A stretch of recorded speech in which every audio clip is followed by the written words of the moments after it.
Next month plan చేద్దాం. ఈ week పక్కాగా వెళ్దాం అనుకుంటూ డిలే చేస్తూ ఉంటాం మనం. ఫైనలీ ఇవాళ కుదిరింది. She came home straight. Coffee skip, breakfast skip. మాంచి వంకాయ colour sorry and green colour sorry ముందే సెలెక్ట్ చేసి పెట్టుకున్నాం. మార్నింగ్ లైట్‌లో గోల్డెన్ బార్డర్స్ గ్లో అవుతున్నాయి. ఆన్ ఫ్యూ డేస్ కాళ్ళ పట్టీలు ఒక బ్యూటిఫుల్ అట్రాక్షన్. స్నానమయ్యాక ఒకరికొకరు హెల్ప్ చేసుకుంటూ రెడీ అవుతున్నాం. బ్యాంగిల్స్ స్లైడ్ అవుతున్నప్పుడు వచ్చే సౌండ్, కాళ్ళ పట్టీల సౌండ్ నాకు భలే ఇష్టం. రెడీ అయ్యాక స్కూటీ మీద స్టార్ట్ అయిపోయాం. గుడి ముందు మల్లెపూలు కనపడితే కొనేసాం. అవి లేకుండా ఎలా మరి? పూజకు కావాల్సిన వస్తువులు కూడా కొనేసి దర్శనానికి వెళ్ళిపోయాం.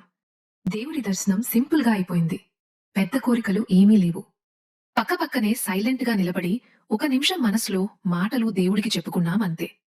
గుడిలో ప్రసాదం గురించి వేరే చెప్పాలా? కమ్మగా ఉంటుంది.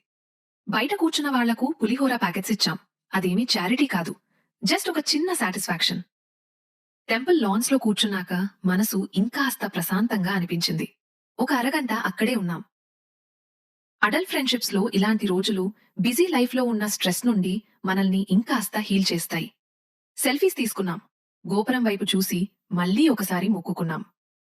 వి chose temple for this month's outing.